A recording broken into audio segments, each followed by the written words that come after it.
Alors, on va lancer notre première partie qui est comment guérir de nos blessures intérieures. C'est quelque chose d'important, c'est quelque chose de puissant.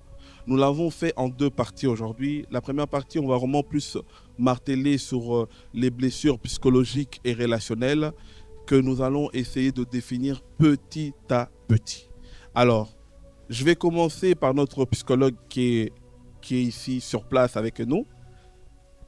Je vais commencer par cette question qui est puissante et qui va nous introduire dans le débat. Peut-on vraiment aimer quand on n'est pas encore guéri?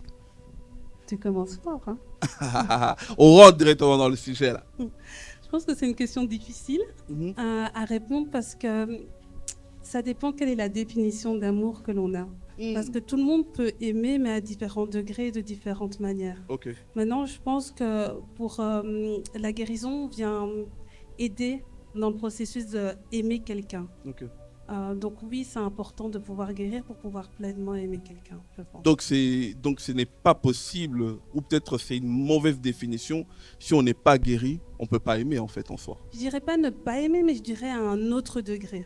Ok, c'est-à-dire aimer avec les blessures, aimer avec les a priori, alors qu'une fois qu'on est guéri, une fois que ça va mieux, et ben alors on peut aimer d'une autre manière, on peut aimer plus pleinement. Ok, parfait. Pasteur Aristote, en tant que pasteur, est-ce qu'on peut vraiment aimer, on peut prétendre qu'on aime une personne lorsqu'on n'est pas encore guéri de nos propres blessures? Alors, je rejoins ce que ma soeur vient de dire. Effectivement, tout dépend de quelle est la définition de l'amour. Et je rajouterai aussi quel est le type de blessure qu'on a. Okay. Parce qu'on peut être blessé intérieurement, mais ça peut être des blessures différentes. Mais si je dois donner une réponse, je dirais oui. Oui. Pourquoi? Parce que quelque part, on est très peu à ne pas avoir de blessures intérieures. Amen. On en a tous. Ce qui est important, c'est de savoir les identifier. Mais bon, je ne vais pas anticiper sur les prochaines questions. Mais je ne pense pas que ça doit être non plus une condition sine qua non pour pouvoir aimer. Donc je pense qu'il est quand même possible d'aimer, même si on n'est pas totalement guéri. Mais si on est en processus de guérison, forcément, je pense qu'on peut aimer, comme ma soeur le disait, à un autre niveau ou d'une meilleure manière. Et si on est totalement guéri, bien sûr que oui. Mais je pense que qu'on peut quand même aimer, même si on a des blessures. Mais c'est important d'en être conscient et de travailler justement pour la guérison. Parfait. Servant de Dieu, Jolie. Toi qui dis pleinement dans ton livre à quel point tu as été blessé, est-ce que dans les moments où tu vas nous expliquer ces formes de blessures que tu as eu à subir, mais par rapport à cette question, est-ce qu'avec l'expérience que tu as eue, est-ce qu'on peut prétendre vraiment aimer sincèrement, aimer pleinement lorsqu'on n'est pas encore guéri? Bon, je dirais qu'on peut aimer, mais pas pleinement. Ok. On peut aimer, mais cet amour ne sera pas aussi sain. C'est pas vraiment un amour sain parce que on va toujours essayer de projeter ses insécurités et tout ça à l'autre. Moi, ça a été mon cas. Je suis rentrée dans le mariage, j'étais pas guérie. J'avais même pas conscience de mes blessures. Et mon mari en a souffert parce que lui, il savait pas non plus comment m'aider. Donc, j'avais mes insécurités, j'avais la dépendance affective, j'avais aussi ces manques de confiance et tout ça. Donc, tout ça fait que l'autre n'est pas à l'aise dans cet amour. Tout à fait. Donc, c'est important de guérir. Mais je dirais que oui, on peut aimer, mais pas de la bonne façon, je dirais. Donc, c'est mieux de guérir avant. Parfait. Et la conséquence dans cette histoire, c'est que j'ai beaucoup aimé, l'un d'entre nous l'a dit, on est tous un peu blessés quelque part. On a été blessés. Mais le problème, c'est qu'on vient peut-être on est peut-être des héritiers d'une génération avant qui en parle très peu. On n'a pas eu l'habitude de mettre des mots dans nos blessures. Alors, je vais directement vers pasteur Daniel Jonathan. On a eu du mal à mettre un peu des mots dans nos blessures. Pourquoi dans nos communautés, surtout on prend quelconque, surtout génération avant, on avait un peu du mal à libérer la parole comme on libère aujourd'hui. On parlait si peu de dépression, on parlait si peu des blessures émotionnelles. Même parfois, en fait, une personne pouvait complètement naître dans une famille toxique, mais on mettait très peu de mots là-dessus. Pourquoi, en fait, dans nos milieux, jusqu'à aujourd'hui, on a du mal, parfois, il y en a même certains jusqu'à aujourd'hui, continuent encore, entre guillemets, dans ce schéma-là, avoir du mal à mettre des mots dans leur souffrance. Ok. Alors, de mon cas, je pense que ça revient aussi, c'est parce que c'est souvent culturel. Ok. Je me rappelle, en grandissant, quand j'ai grandi dans une famille chrétienne et qui est africaine, on spiritualise souvent tout. Tu vois. Et moi, un jour, je disais à mon frère, je disais, il y a des tantines à l'église que je me suis rendu compte que souvent, elles agissaient comme ça parce qu'elles étaient juste blessées. Et je pense qu'on n'en parle pas parce que c'est culturel et on pense que le fait de parler de nos blessures, ça va être charnel. Et on va dire que c'est des démons. C'est des démons. Bien sûr. Tu mets l'accent, tout est spirituel. Tu mets bien l'accent dans l'histoire, c'est bien ça. Tout est spirituel, mais le diable ne nous attaque pas toujours de la même manière. Amen. Est-ce que tu peux expliquer ça? Tu peux approfondir ça? Je vais dire ceci. Je vais dire que Satan va aussi attaquer ton cœur, ton esprit et ton corps aussi. Amen. Et il est contre notre intégrité. Ça veut dire quoi? Ça veut dire que souvent le diable va attaquer notre âme.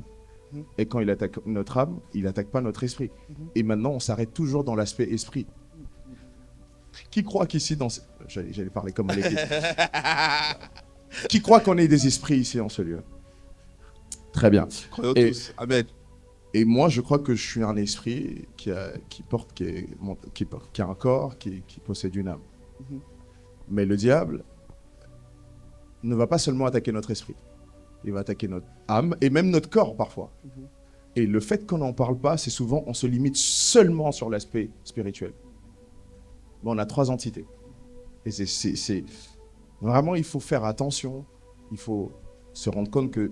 Alors, je suis convaincu que pour moi, la partie spirituelle, c'est la plus importante parce que ça affecte tous les aspects. C'est pas la seule. On a l'esprit, on a le corps, on a l'âme. Mais c'est la plus importante, mais c'est pas la seule. C'est parce que souvent, on est juste focalisé sur la plus importante, on a oublié les autres. Et c'est aussi l'aspect culturel où il y a des choses qui sont encore tabous. Donc, je crois qu'aujourd'hui, on va briser ces limites. Amen. Est-ce qu'on peut acclamer pour ça? On est là pour briser des limites. Alors, notre psychologue, j'aimerais te poser cette question qui vient d'arriver. Peut-on être réellement guéri de tout? Tout, je ne dirais pas. Je dirais non, parce qu'on est sur Terre et qu'on n'est pas des êtres parfaits. Être guéri de tout, ça voudrait dire être parfait. Et ce n'est pas possible sur Terre, parce qu'on est encore ici, en fait. Mais je pense qu'on peut grandir dans la guérison et aller de plus en plus loin dans notre processus de guérison. Amen, amen, amen. Waouh. En tout cas, c'est tellement clair. Est-ce qu'on peut acclamer pour cette belle réponse? Et je pense que beaucoup aussi manquent de patience, en fait. Ah, clairement. Envers eux-mêmes aussi, envers le temps, etc. et tout. Donc, c'est ça aussi qui fait qu'à un moment donné, on est tellement stressé, on pense qu'on ne guérit pas, mais en fait, c'est juste qu'il faut se laisser le temps, quoi. Mais je pense aussi qu'on est dans une société du tout immédiatement et que les réseaux sociaux nous parlent de blessures, mais nous parlent de guérison, et il faut que ça soit instantané. Alors que c'est un processus qui prend du temps. Il y a des blessures qu'on va guérir quand on aura, je ne sais pas, 15 ans, 16 ans. Et puis une autre situation va faire que ces blessures vont ressortir d'une autre manière. Et puis une fois mariés, ces mêmes blessures vont ressortir d'une autre manière. Et c'est pas parce qu'on n'a pas guéri, c'est juste qu'on va aller dans un autre niveau de profondeur. C'est comme un oignon, il y a plusieurs couches. Et du coup, alors c'est une couche qui s'enlève et du coup on va de plus en plus en profondeur. Yes. En tout cas, c'est tellement fort. J'aimerais directement alors rebondir chez Pasteur Aristote. Beaucoup disent que le temps guérit de tout. Est-ce que c'est vraiment une bonne manière de voir les choses et de penser? Alors, est-ce que le temps guérit de tout? Clairement pas. Non. Ma sœur vient de le dire ici. De toute façon, il y a certaines choses dont on ne peut pas vraiment guérir totalement. Je vais prendre mon exemple, je ne vais peut-être pas encore raconter toute ma vie, peut-être que ça viendra après dans l'émission, mais une chose qui m'a fortement affecté, c'est le décès de mes parents. Alors pour faire très court, j'ai perdu mon père quand j'avais 3 ans, ce qui fait que je n'ai jamais connu. J'ai grandi seul avec ma mère, Ensuite, ma mère est décédée lorsque j'avais 9 ans. Du coup, j'ai été adopté. Et mon père adoptif est décédé quand j'avais 13 ans. Voilà. C'est-à-dire que perte sur perte. Exactement, perte sur perte. Donc je vous laisse vous-même imaginer les dégâts aussi bien spirituels, on l'a dit, que émotionnels et psychologiques que ça laisse sur un enfant. Et même si, Dieu merci, c'est suite à ces événements que j'ai rencontré Christ et que ça a totalement changé ma vie, mais ça restera une blessure qui ne pourra jamais être guérie. Parce que ma mère ne va plus revenir, mon père ne va plus revenir, mon père adoptif ne va plus revenir. Donc quelque part, cette blessure sera toujours au fond de moi. Mais Dieu merci, avec l'aide du Seigneur, avec les aides extérieures aussi de l'entourage, etc., on en parlera sûrement, on peut dire que j'ai été soigné, même si je ne suis pas totalement guéri, même si certes, cette perte a laissé des séquelles, a des conséquences sur mon comportement, sur ma manière de voir les choses, sur mon état d'esprit. Et je m'en sors bien. Aujourd'hui, je peux vous en parler librement, sans être trop dans l'émotion, parce que voilà, j'ai compris, j'ai digéré cette situation. Avec le Seigneur, j'ai été quelque part soigné, je vais dire. Mais maintenant, le temps en lui-même ne guérit pas. Le temps nous permet juste, on l'a dit tout à l'heure, c'est qu'il y a souvent un manque de patience de la part des personnes, parce qu'on veut être guéri tout de suite, ce qui est normal. Ça ne fait jamais plaisir. Même quand on a une maladie physique, même un rhume, même une grippe, ça fait plaisir à personne, on a envie que ça parte immédiatement. Et les blessures de l'âme sont encore plus profondes, ça prend aussi du temps. Mais ce n'est pas le temps en lui-même, mais c'est plutôt ce que l'on fait pendant ce temps qui va permettre la guérison ou non. Waouh, waouh.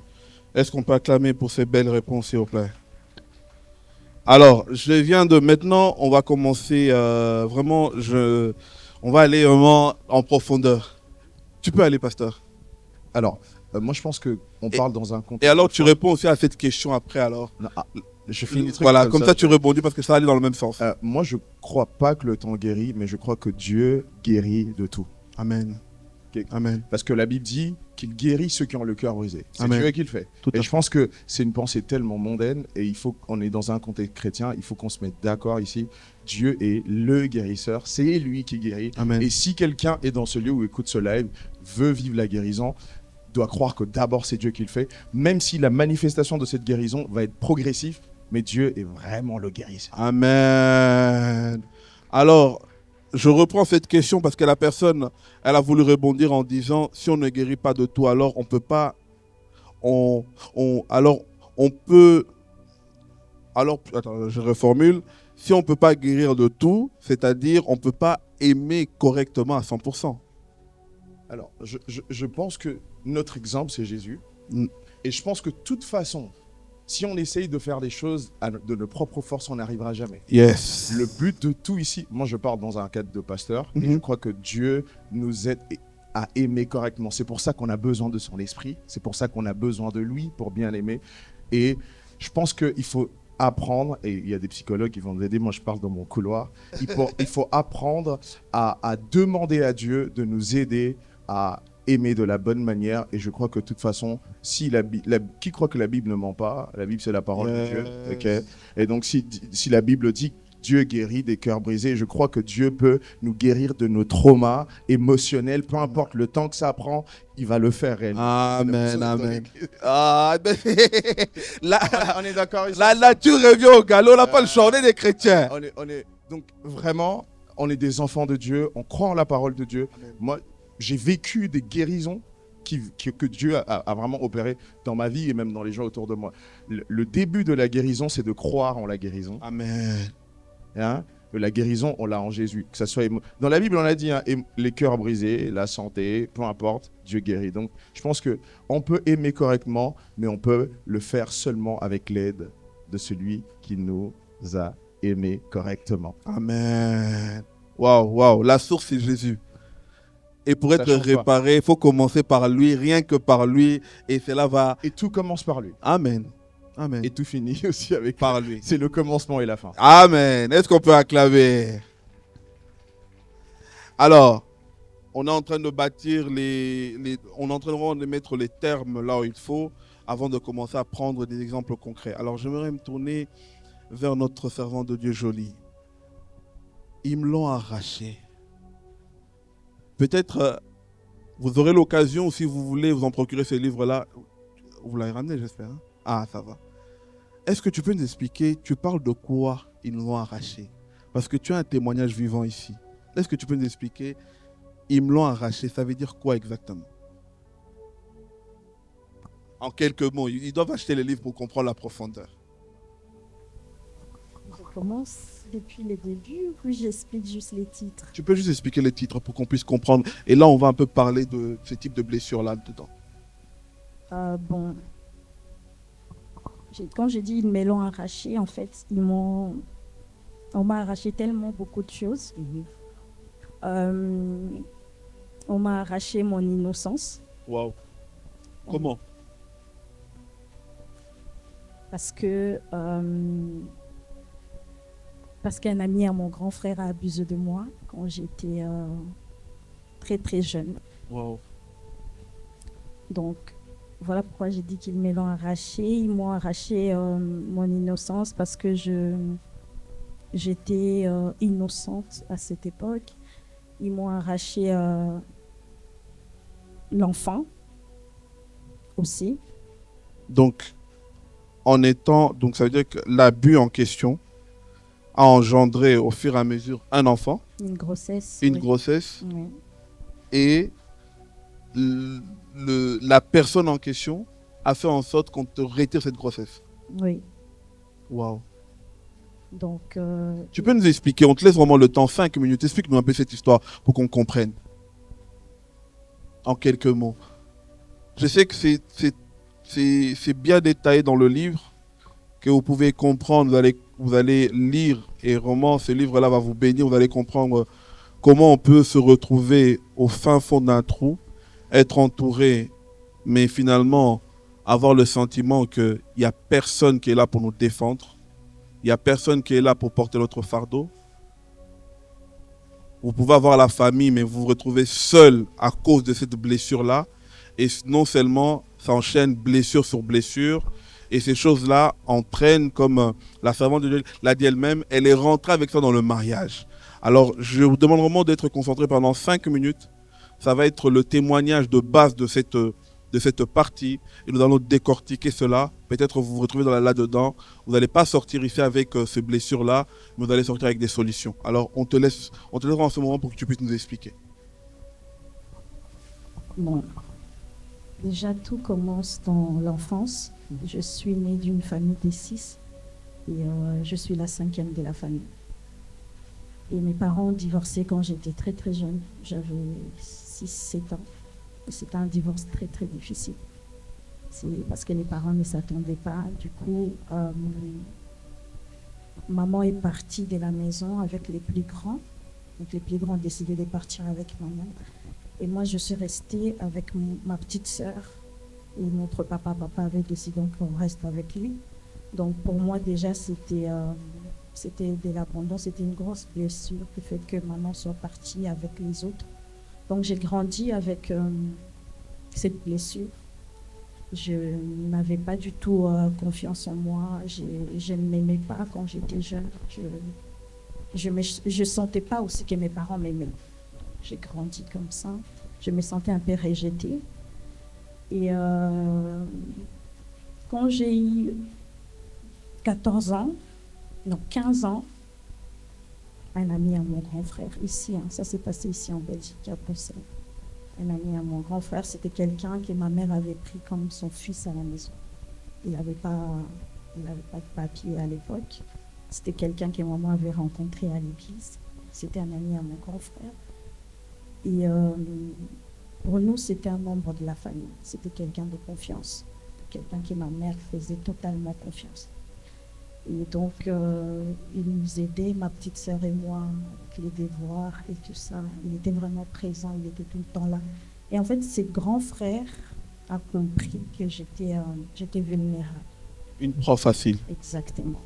Et c'était un adulte. Hein. Je savais que c'était un adulte, mais je ne connaissais pas son âge.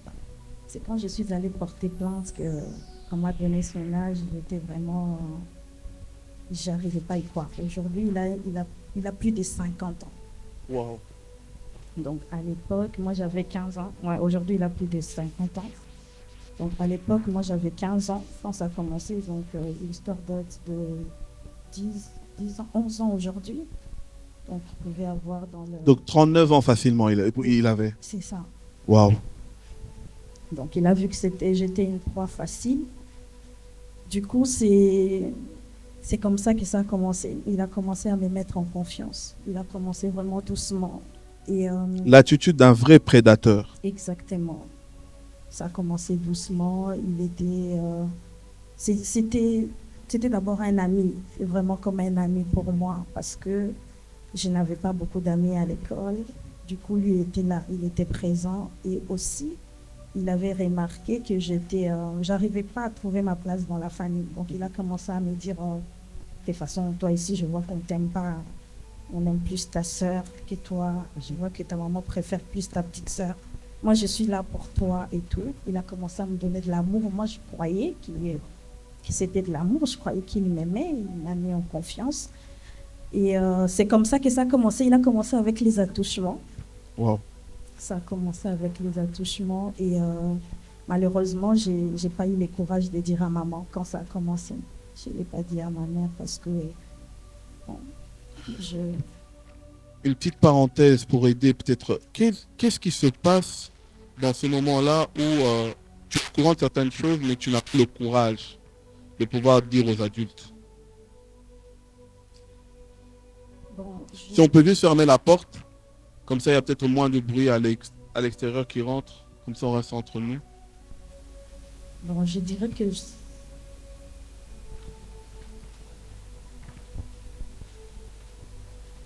Je sais pas trop, peut-être parce que j'étais pas très proche de ma mère, je dirais. Peut-être parce que j'ai partagé vraiment rien avec elle. Tu avais peut-être aussi peur que ta maman ne te fasse pas confiance. Peut-être, oui. Il y avait peut-être ça aussi. Et je dirais aussi que j'étais sous son emprise. Oui, j'étais sous l'emprise. Donc, je savais que c'était pas bien, mais j'étais incapable de me séparer, de me détacher. Donc, du coup, c'est comme ça que ça a commencé. Et, Pardon. Et après, jusqu'à un jour,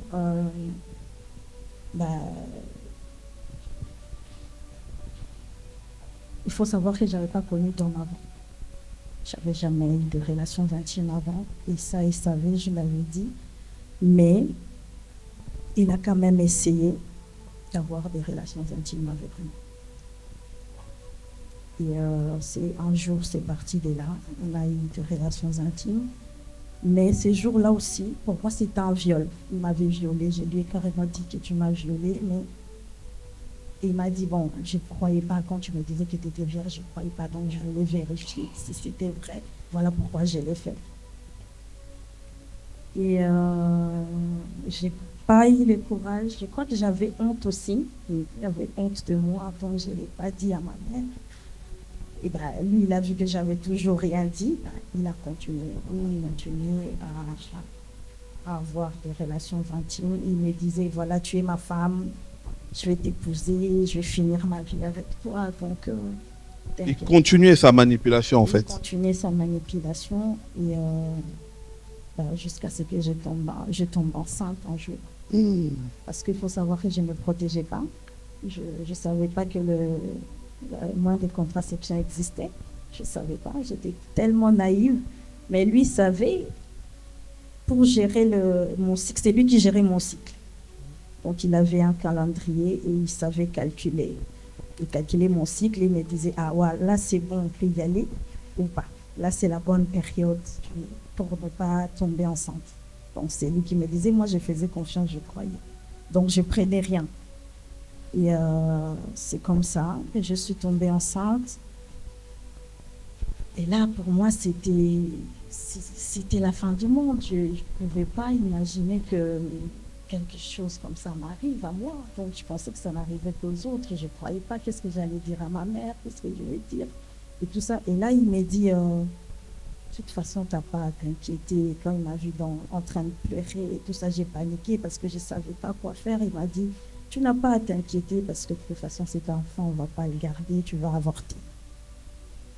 Donc, il avait déjà tout planifié, il avait son plan et tout. Moi, à ce moment-là, j'ai dit non, je ne peux pas avorter, c'est pas possible.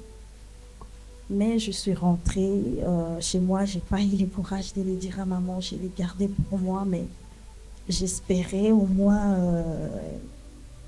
que Dieu puisse me faire grâce. Je me rappelle même que j'ai prié, je disais Seigneur, enlève cet enfant, je ne sais pas comment, mais je ne peux pas avorter. À ce moment-là, je ne sais pas quoi faire.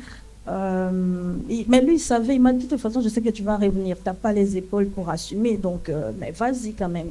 Je ne pouvais pas assumer à ces moments-là. J'avais 17 ans. J'étais enceinte, j'avais 17 ans. Je n'étais pas la femme que je suis aujourd'hui. Je n'avais pas du tout confiance en moi. J'avais peur d'être rejetée par ma famille. Il y avait tout ça. Et je suis partie, mais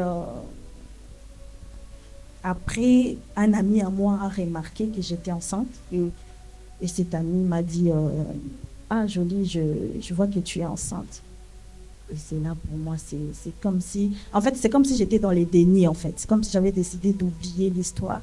Mais la réalité était là. Et quand cet ami-là m'a dit, Jolie, j'ai remarqué que tu es enceinte, pour moi, c'était comme si, là, tout le monde sera au courant, je ne suis pas prête. Tu es pris de panique. Voilà. J'ai pris mon téléphone et je l'ai appelé. J'ai dit, c'est quoi? Finalement... tout le monde sera au courant, mais je ne suis pas prête et tout ça. Il m'a dit, ouais, je savais, donc reviens, on va aller... De toute façon, moi, je connais un gynécologue ici à Bruxelles, donc il fait bien des choses. T'inquiète pas, je l'ai déjà fait avec une fille avant toi. Oh là là. Donc, tout va bien se passer, donc tu n'as pas à avoir peur. À ce moment-là, pour moi, c'était la seule solution. Je suis allée... Bon, je ne sais pas si je raconte tout. Tu es allé chez le gynécologue. Je pense que c'est dans un cabinet. C'est pas à l'hôpital. Et l'avortement s'est passé dans un cabinet. Alors qu'il est interdit en Belgique d'avorter dans un autre endroit à part l'hôpital. On peut avorter aussi dans un planning familial. Ok. C'est soit dans un hôpital, soit dans un planning familial, mais il y a un cadre à respecter. Il y a des conditions à suivre. En fait, moi, les médecins n'avaient respecté aucune condition. Je suis arrivée les jours même. Il m'a dit directement, ok, madame, alors tu es prête? On passe à l'acte, on y va, alors qu'il ne m'avait jamais vu avant, il n'avait pas... Pas de consultation. Il n'a pas fait d'échographie. Il ne sait pas combien de semaines j'étais, parce que normalement, on pratique l'avortement par rapport au nombre de semaines. On choisit la méthode par rapport au nombre de semaines. Moi, je ne sais même pas combien de semaines j'étais. Il ne m'a pas donné de médicaments, pas d'antidouleur, rien du tout. Pas d'anesthésie. Oh là là. Rien. Donc, il m'a allongé sur sa table là. Et puis, il a commencé les curetages comme ça. Il a commencé à aspirer directement. Donc, à ces moments-là, moi, je sais que c'est comme ça que ça se passe. On est en Belgique, on est à Bruxelles. Pour moi, c'est comme ça que ça s'est passé, un avortement. Donc, dans ma tête, c'est légal ce qui est en train de se passer. Il a commencé à pratiquer. Mais c'est un vrai médecin, c'est un vrai cabinet. Hein. Ce n'était pas comme si c'était dans une maison bizarre ou quoi. Non, il est reconnu, c'est un vrai médecin ici en Belgique. C'est pas un truc au noir. Enfin, c'était pas une maison, c'était pas dans une maison bizarre. C'était dans un vrai cabinet. Il y a des gens dans la salle d'attente. Donc, pour moi, c'est vrai. Et puis, quand je suis allée porter plainte, ils ont vu son nom, il est reconnu en Belgique. Donc, c'est pas un faux médecin. Mais il travaille dans un hôpital, mais dans son cabinet, il pratique aussi des avortements clandestins. Et il a commencé à pratiquer le curetage. Et pendant ces temps, il me disait, waouh, il m'a dit, waouh, tu es très forte pour ton âge. Hein. Parce que d'habitude, quand je pratique ces choses sur des femmes plus âgées que toi, elles ont du mal à se retenir tellement que ça fait mal. Mais toi, tu arrives à te maîtriser. En fait, il savait qu'il était en train de pratiquer un avortement clandestin. Il savait que ça ne se passe pas comme ça, un avortement normalement. Donc, il était étonné de voir que moi, j'étais aussi calme. Parce que à ce moment-là, c'est comme si j'étais morte. Et il a fait ce qu'il avait à faire. Quand il a fini, après, il m'a dit, alors, tu veux regarder, tu veux voir ce qui vient de sortir. Moi, à ce moment-là, j'ai dit, je n'ai pas envie de regarder parce que j'étais déjà assez traumatisée comme ça. Donc, je ne voulais plus être traumatisée. Il m'a dit, c'est bon, tu peux rentrer chez toi comme ça. Hein. Comme si c'était une lettre à la poste, on envoie et puis c'est bon, il ne m'a rien donné. Bon, c'est bon, on a fini, tu peux partir. Moi, je ne sais toujours pas, je suis partie et c'est là que j'ai fait une hémorragie. Ouais. J'ai failli mourir parce que ça s'est passé dans des conditions dramatiques. Là, ta famille, tes frères et sœurs, toujours pas au courant. La personne est au courant, je ne suis pas au courant. Et lui, cet ami à mon grand frère, quand il m'a vu sortir, il a dit, voilà, tu n'avais peur pour rien, je t'avais dit que ça allait bien se passer. Voilà. Tu n'étais pas morte, quoi. Pour lui, c'était bon. En fait, c'est là que pour moi, les choses ont commencé. On va faire une petite pause là-dessus. On va essayer de revenir. En tout cas, est-ce qu'on peut acclamer pour elle, s'il vous plaît? Tellement forte, puissante. Et raconter ça aujourd'hui, en tout cas, merci. Bon, je vais commencer par notre psychologue. Parce que là, Pasteur Jeannette, je sais que si je commence avec lui, on va terminer avec lui. Est-ce que je peux d'abord poser une question? Oui, Pasteur. Ça va être dit, mais est-ce que cet homme a été condamné entre-temps? Pour le moment, il n'habite plus en Belgique, il est dans un autre pays, donc l'affaire est en cours pour le moment. Donc, Pasteur, je vais dans ton sens. On subit ça. Il n'y a pas d'abord prière. Il faut d'abord, cette personne-là, on doit d'abord aller directement à la police, on est d'accord? Bien sûr. Alors, bon, je me rends compte qu'on a un public quand même chrétien, n'est-ce pas? Amen. Ok. Donc, on croit que Dieu est amour. Amen. Amen. On croit que Jésus est amour. Amen. Jésus a prêché l'amour et le pardon, n'est-ce pas? Amen. Pourtant, il y a un sujet sur lequel Jésus a été très, très, très sévère. Il a dit, si un seul scandalise un de ses enfants, vaut mieux pour lui qu'on attache une meule à son cou et qu'on le jette dans la mer. Ah. Est-ce qu'on comprend ce que ça veut dire? Tu peux expliquer pour que ça soit clair. Qu'il meure, je pense que dans les morts les plus atroces, une des plus atroces, c'est la noyade. Tout à fait. Donc si un homme scandalise un enfant, Jésus veut que cet homme meure dans d'atroces souffrances. Donc oui, quand il y a ce genre de crimes qui sont commis, je suis désolé, justice doit être faite. Amen. Il n'y a pas une question de pardon, de prier, de jeûner ou de je ne sais pas. Oui, on prie pour le salut de son âme, bien sûr. Le but, c'est pas qu'il aille en enfer, qu'il soit sauvé, mais il doit payer les conséquences de ses actes via la justice. Amen, amen, amen. Wow. Ça veut dire que ma soeur, mon frère, on va prier pour toi, pour que toi tu sois sauvé, mais la personne là, on va aller en justice. On doit vraiment aller en justice. C'est vrai qu'à un moment donné, il faut sauver l'esprit, mais il faut aussi réparer les torts. Parce qu'un prédateur, qu'on ne le stoppe pas, il va continuer. Alors maintenant, on est dans une génération, on doit se dire les termes. Prédateur, il doit répondre de ses responsabilités devant la justice. Alors, notre psychologue, je prends le cas ici de notre maman Jolie. On est face à une personne comme ça. Aujourd'hui, elle est guérie, gloire à Dieu, elle témoigne librement. Mais on est face à une personne comme ça qui a vécu tout ça. Quels sont nous, surtout nous les proches ou la famille, quelle est l'attitude qu'on doit adapter face à cette personne pour sauver cette personne-là? Déjà, merci pour ton témoignage. Ouais, vraiment, c'était très courageux et merci de pouvoir le partager devant tout le monde. Et je suis désolée que ça soit passé. Ouais, vraiment. Et s'il y a quelqu'un dans la salle à qui ça arrivé, je suis aussi désolée que ça soit produit. Parce que tu as parlé de honte, de ne pas en parler auprès de ta famille. Et je pense que c'est quelque chose qui est très commun quand il y a viol, quand il y a abus sexuel, quand il y a attouchement. Parce qu'on oublie souvent l'attouchement, mais c'est aussi une forme d'abus sexuel. Et on a tendance à avoir honte, à le cacher et à se renfermer.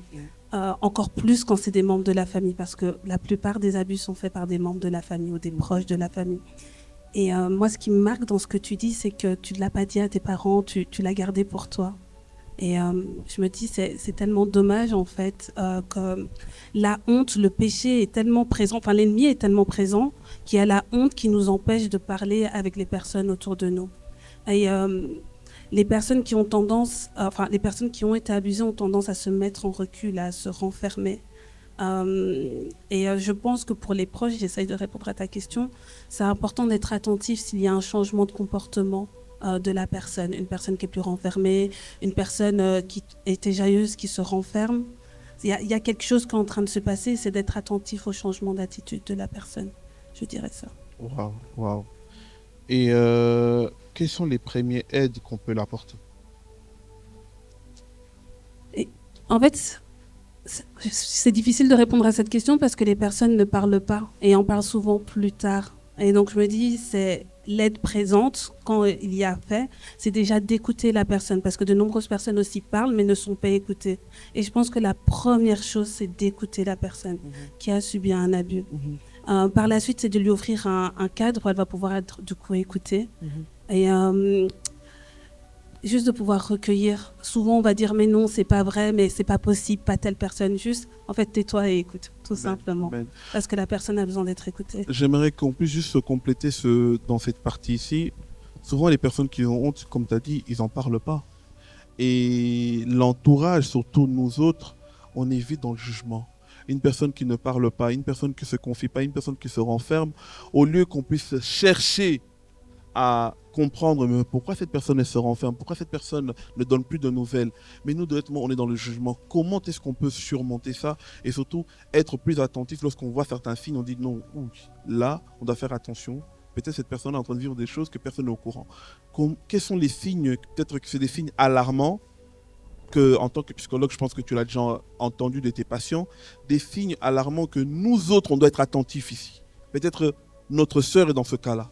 Peut-être un membre de notre famille dans ce cas-là, mais peut-être c'est des signes qu'on ne se rend pas compte. Nous, pour nous, dès qu'on voit ces choses-là, on est dans le jugement. Mais c'est des signes peut-être que c'est des alertes que la personne dit avec des non-dits en fait. Quels sont ces signes qu'on doit faire attention surtout lorsqu'on va dans notre entourage en disant peut-être il y a un problème qu'on doit creuser?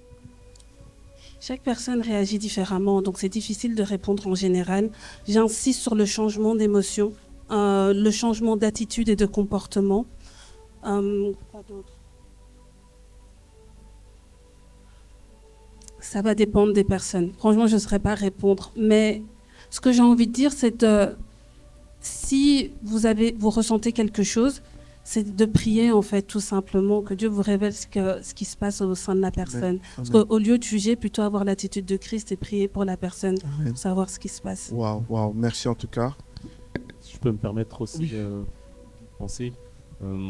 C'est vrai ce que tu dis, hein, c'est difficile parce que chacune réagit différemment par rapport à ces choses, mais si je peux donner un petit conseil, parce que c'est vrai que dans ta présentation, il y a une chose que tu n'as pas dit à mon sujet, c'est que je suis papa aussi. Tout à fait. Les enfants, et un conseil que je peux donner aux parents, apprenez à connaître vos enfants. Amen. On ne se rend pas souvent compte, parce qu'on pense que c'est naturel dans les enfants, mais souvent on ne les connaît pas. Voilà pourquoi parfois on tombe des nues quand on voit des remarques à l'école, des comportements, on se dit non, mon enfant jamais pourra faire ce genre de choses. Donc vraiment, apprenons à connaître nos enfants, parce que lorsqu'on les connaît, on peut justement, comme tu le disais, déceler qu'il y a un changement de comportement, déceler qu'il est un peu plus renfermé que d'habitude, ou peut-être même plus ouvert que d'habitude. Peut-être va faire plus de bêtises, parce qu'en fait c'est un cri d'alarme, c'est une alerte qu'il est en train de lancer, il cherche de l'attention et les parents ne s'en rendent pas compte. Donc s'il vous plaît, en tant que parents, faisons aussi l'effort de connaître nos enfants. Et comment en tant que parents établir en fait un climat de confiance? Parce que là, notre sœur Jolie, elle a bien expliqué, peut-être elle savait que si elle allait parler avec sa mère n'allait pas la croire. Et peut-être souvent aussi beaucoup se taisent aujourd'hui parce qu'ils savent que si je dis, est-ce qu'ils vont me croire? Comment en tant que parents, nous aujourd'hui, parents d'aujourd'hui, parents de demain qui sont là, comment est-ce on doit on doit se comporter face à nos enfants pour établir déjà un climat de confiance que quoi qu'il arrive, notre enfant doit comprendre que c'est d'abord, le parent va d'abord la croire, elle ou lui, avant de croire les autres. Alors moi je dirais dès la naissance, pour moi l'éducation commence à la maternité, au premier jour. C'est rassurer l'enfant. Et qu'est-ce que j'entends par rassurer? C'est aussi quelque chose que tu as souligné, c'est d'écouter, mais souvent, vous savez, surtout quand on est adulte, on écoute, et pas qu'avec les enfants, même entre adultes, parfois on écoute, mais on n'écoute pas pour écouter, on écoute juste parce qu'on veut répondre. On écoute parce qu'on veut directement donner un conseil, on veut directement donner une directive, on veut directement donner une solution. Mais parfois, juste apprendre à écouter la personne et juste laisser s'exprimer, même si peut-être qu'elle n'a pas tout à fait raison, même si l'enfant, peut-être, parce qu'il est jeune, n'a pas forcément raison dans son raisonnement, mais l'écouter, pour qu'il se sente justement écouté, qu'il se sente compris. Autre chose aussi très important, et surtout aujourd'hui, parce que les temps changent de plus en plus vite, et il y a souvent un décalage générationnel. Et c'est important de comprendre aussi le monde dans lequel vos enfants évoluent. Connaître leur monde, connaître leurs activités, ce qu'ils aiment faire, le temps qu'ils passent. Aujourd'hui, on est dans une génération, les enfants passent beaucoup de temps sur les écrans. Il y a les réseaux sociaux, il y a les gens en ligne, etc.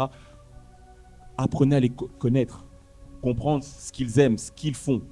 C'est toutes ces choses qui font que ça évitera qu'il y ait ce décalage où parfois nos parents, je prends notre exemple pour notre génération, je pense qu'on est plus ou moins de la même génération, nos parents souvent étaient en décalage par rapport à ce que nous on faisait. Ils ne comprenaient pas notre réalité. Je vais vous dire, moi mes parents, si on leur dit que j'ai volé dans des magasins, ils ne me croiront pas. Parce qu'à la maison, j'étais tout calme, j'étais très taiseux, très silencieux, et pourtant dehors, avant d'être chrétien en tout cas, voilà, je faisais les 400 coups. Et mes parents aujourd'hui, si on leur raconte ça, si on y avait une vidéo de tout ce que j'ai fait qu'on leur montrait, ils penseraient que c'est deux personnes différentes. Pourquoi? Parce qu'il y avait un décalage. Ils nous laissaient sortir, ils ne savaient pas ce qu'on faisait. On rentrait le soir, on mangeait, devoirs, etc. Et on rentre très vite dans une routine. Et parfois, on se comporte avec nos parents ou avec nos enfants comme on se comporte avec des collègues. On vient, on fait le travail, et puis après, voilà, chacun est dans sa réalité. Donc vraiment, prenons le temps, oui, de connaître. Et je termine là parce qu'on est comme des chrétiens, c'est ce que Dieu a fait. Dieu n'est pas seulement resté le Dieu des cieux qui nous donne les 10 commandements de Moïse et qui nous oblige à les respecter, mais il est venu lui-même en tant qu'homme vivre ce qu'on vit. Il est venu vivre notre réalité. Il est venu vivre aussi les tentations que nous avons. Voilà pourquoi aujourd'hui il peut facilement intercéder pour nous auprès du Père, parce qu'il a vécu notre réalité. Donc c'est important de connaître la réalité aussi de nos enfants. Parfait.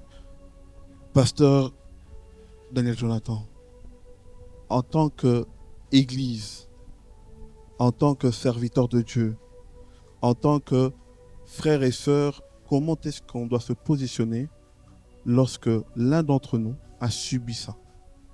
Comment l'Église, on peut aider nos bien-aimés que peut-être qui souffrent en silence après avoir subi de telles atrocités qu'aujourd'hui on l'apprend, ou peut-être on décèle certains signes?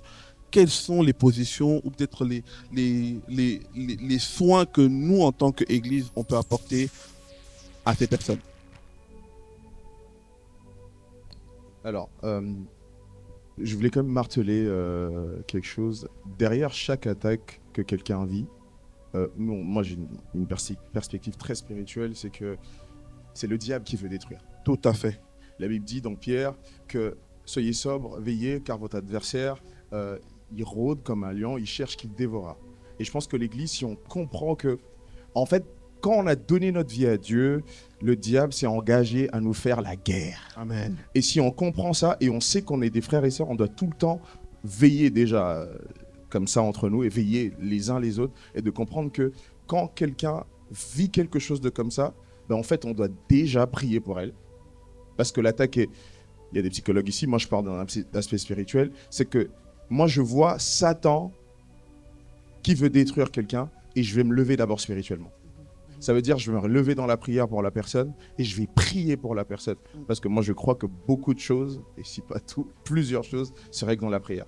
Je pense que la première chose qu'on peut faire, c'est de prier pour la personne. Après, il y a le côté psychologue. Moi, je pense qu'on doit prier. Et deuxièmement, de jamais être dans le jugement. Amen. Vous êtes avec moi ici? Amen.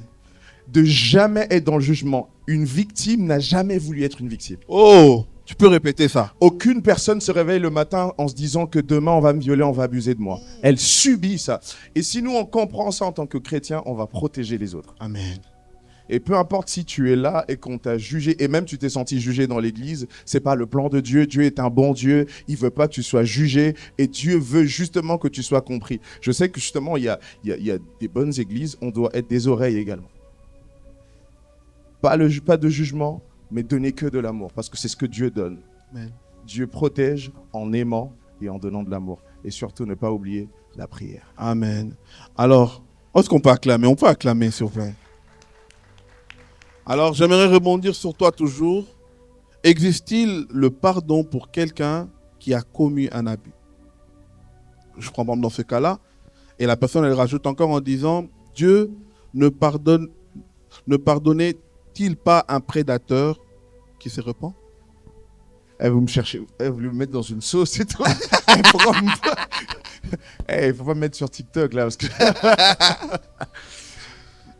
Alors, est-ce que Dieu pardonne un prédateur qui se repent? est-ce que je peux dire la vérité? Dis les termes. Qui croit que Jésus est venu, la Bible dit que Dieu a tant aimé le monde, il a donné son Fils unique Jésus-Christ, afin que quiconque croit en lui ne périsse point, mais qu'il ait la vie éternelle. Amen. Ça veut dire quoi? Là où la repentance passe, le pardon est disponible. Amen. Donc peu importe le mal que la personne a fait, s'il y a une repentance, Dieu pardonne. Et Dieu aime même les prédateurs. Et Dieu veut leur bien. C'est pour ça que Jésus est mort d'ailleurs à la croix. Amen, amen, Pour les pécheurs. amen. Il n'y a pas plus grand péché, tout est péché. Et s'il y a un réel pardon, Dieu pardonne vraiment. Amen. Waouh, waouh. J'essaie d'être très sage pour pas être dans une sauce là. Mais cela n'empêche pas qu'il réponde à ses responsabilités. Bien sûr, notamment bien ce- sûr. Alors, Jésus va dire à Dieu, on rend à Dieu ce qui est à Dieu, à César ce qui est à César. Ça veut dire dans le monde, il y a des... Moi, j'ai déjà vécu des cas comme ça où quelqu'un vient me dire on a abusé de moi. Moi, je gère avec la personne, on condamne, nous en tant qu'Église, et je dis à la personne, demain, va à la police et va porter plainte. Parce qu'il y a, Dieu dit aussi, il faut qu'on respecte les autorités de l'État quand on est dans un pays. Si l'État condamne quelque chose, nous, l'Église, on ne peut pas tolérer quelque chose. Amen. Très fort. Si l'État condamnait un viol, et nous, on ne peut pas le couvrir. Ça fait sens? Tout à fait. Vous voyez ce que je veux dire? Tout à fait. C'est-à-dire que je pense que je ne suis pas tout le temps d'accord avec les valeurs de l'État, c'est-à-dire l'homosexualité, tous ces trucs qui sont contraires à la Bible. Mais si l'État condamne des choses que dans la Bible aussi on condamne, il faut laisser la personne aller assumer ces choses. Amen. Et Dieu va s'occuper de lui. Amen. Point barre. Amen. Et Amen. j'ai même envie d'ajouter, peu importe la responsabilité ou le titre que la personne a dans l'Église. Est-ce que tu peux insister? J'insiste énormément parce que j'entends beaucoup de personnes qui ont peur de parler parce que la personne, c'est un pasteur, un responsable dans Bien sûr. l'église, c'est un parent, un grand-parent. Peu importe la personne, il faut porter plainte. Amen. Je peux vraiment parler là-dessus. C'est race royale quelque chose. Ici, on dit les termes. Récemment, je viens de mettre au courant, on m'a mis au courant sur quelque chose qu'il y avait un pasteur qui avait abusé d'une fille dans une église. Une personne que je connais. Et cette personne venait et souvent, les victimes sont toujours des personnes qui sont en manque de quelque chose. Alors j'aimerais dire à quelqu'un qui est en manque de quelque chose, il n'y a aucune personne qui peut combler les manques de ton cœur, il n'y a que Jésus qui peut le faire. Amen. Amen. Alors Amen. si tu es en train de chercher l'amour chez... Même je crois qu'en tant que pasteur, on est des pères spirituels, je crois en ça pleinement, mais il n'y a que le Père céleste qui peut combler ce que le Père spirituel ne peut pas combler. Amen. Amen. Ça veut dire d'abord, avant de chercher à être reconforté par des hommes, il faut d'abord aller vers Dieu. Et Dieu te donnera le discernement de savoir si cette personne-là passe par des ruses de l'ennemi. Souvent, il y a des pasteurs, il y a des faux pasteurs également. Et cette personne disait quoi? Elle disait je t'aime bien, tu es vraiment, écoute, je suis là pour toi, si tu as besoin de prière. Ils sont partis même à des retraites ensemble à deux. Et puis, je vais prendre le temps. Et puis, qu'est-ce qu'il lui dit Ça se passe pas bien pour l'instant avec ma femme, on va divorcer, moi je t'aime bien. Et puis après, ce pasteur-là, quand il prêchait à l'église, et que la fille a été là, tout le temps devant l'église disait, de toute façon, tout le monde sait ici que je suis un pécheur, j'ai des erreurs, je fais des trucs, justement pour dire à la fille, même si tu m'affiches, devant tout le monde, je dis déjà que je suis pas parfait. C'est pour ça que moi, je suis contre les gens qui sont tout le temps en train de dire qu'ils ne sont pas parfaits, ils ont trop d'erreurs. Moi, je suis parfait en Jésus. Parfois, ça cache des erreurs que vous faites en secret et vous voulez intimider les gens pour qu'ils n'aillent pas vous afficher. Pour dire, de toute façon, même si tu vas dire aux gens, on sait que je ne suis pas... Non, non, non, il faut arrêter de... Je crois que l'œuvre de la croix nous a rendus parfaits. Amen. Et... Je peux parler? Tu peux parler. C'est des vérités qu'on aime entendre. Et parfois, justement, c'est pas... Enfin, la personne va commencer à dire, sur scène, elle va dire, ouais, non, mais moi, je sais que je suis un homme, mais j'ai des faiblesses. Frère, jusqu'à quand tu vas tout le temps glorifier tes faiblesses? Jésus peut régler tes faiblesses. Amen. Ça, c'est des choses qu'on aime. Les gens, les prédateurs, souvent, ils glorifient leurs faiblesses. De toute façon, j'ai des erreurs. Ok, ça va, on a compris. Et la fille, du coup, elle fermait sa bouche. Parce qu'elle dit, ah ouais, c'est vrai, en fait. Si ce qu'il fait avec moi, c'est une faiblesse, bah, il dit sur la chair devant tout le monde que c'est un homme faible. Alors, de toute façon, voilà, ce qu'on fait là, l'adultère, c'est une faiblesse comme une autre. Et du coup, elle a détruit la fille. Détruit la fille. Et c'est pas en Belgique, ne cherchez pas. Hein. J'ai entendu ça dans un pays, en Lituanie. Je prends une histoire comme ça, je ne dis pas que c'est quelque chose qui s'est passé, vous allez encore me mettre dans une sauce. Mais vraiment, il faut comprendre que le diable peut passer par des pasteurs, par des hommes de Dieu, mais je crois qu'il y a aussi des vrais hommes de Dieu. Amen. Et si c'est un pasteur et qui te dit que je vais divorcer avec ma femme, ça va pas bien pour l'instant, dis-lui, je ne suis pas un second choix. Amen. Je n'attends pas mon mariage, je vais attendre divorce. Amen. Amen. Et souvent, et c'est des histoires que j'entends, même aux États-Unis ou peu importe, t'entends des pasteurs qui vont manipuler comme ça, et puis après, utiliser de leur autorité pour en abuser. Et c'est vrai que beaucoup profitent de leur autorité pour en abuser, et surtout ne soyez pas ces victimes-là. Dès que vous voyez quelqu'un abuse de son autorité sur vous, dénoncez-le. Nous sommes dans une génération où il faut parler. Faut parler. Dénoncer. Faut parler. On doit dénoncer clairement parce que ça va permettre non seulement à la personne de comprendre et d'arrêter, et vous aussi, vous devez libérer la parole. Alors, je reviens chez vous, ma sœur Jolie. Ton témoignage est tellement puissant. Pour ceux qui veulent le comprendre en profondeur, vous pouvez, après cela, elle sera là pour pouvoir vous pouvez vous en procurer du livre. Elle pourra le dédicacer et aussi vous allez échanger quelques mots. Alors, tu nous as bien expliqué comment tu étais au fond jusqu'à ce qu'on te l'a arraché. Mais aujourd'hui, Dieu est tellement merveilleux, il t'a relevé. Tu es aujourd'hui une femme merveilleuse, une épouse rayonnante, et surtout ton époux, il est là. Est-ce qu'on peut acclamer pour son mari qui est là? Et il t'accompagne partout parce que il voit que ma femme est vraiment aujourd'hui une autre personne, et surtout cette mauvaise expérience aujourd'hui, en fait, finalement, t'a rendue encore plus forte. Alors, il y a une personne qui a posé cette question et j'aimerais que tu puisses répondre peut-être en donnant en fait ton propre témoignage. La personne, elle demande et dit, du coup, qu'est-ce que vous appelez être guéri? Comment tu peux définir une guérison? Et la personne, elle rajoute encore et dit, voilà, comment vous la qualifiez selon vous? Et peut-être, elle a posé une troisième question, qui a l'initiative de la guérison si ce n'est pas Dieu lui-même à travers nous? Alors, commence d'abord à définir c'est quoi être guéri. Qu'est-ce que tu peux dire à cette personne-là, ou peut-être répondre à travers ton témoignage, comment à un moment donné tu as commencé à te dire, en fait là, je commence à guérir.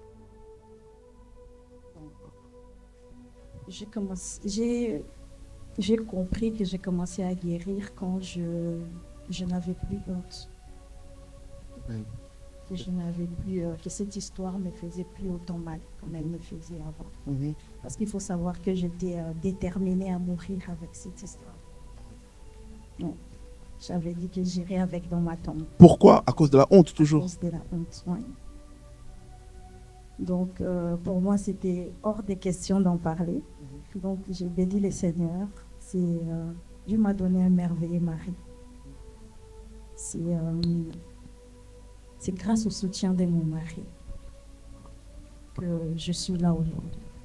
Dieu est passé par lui pour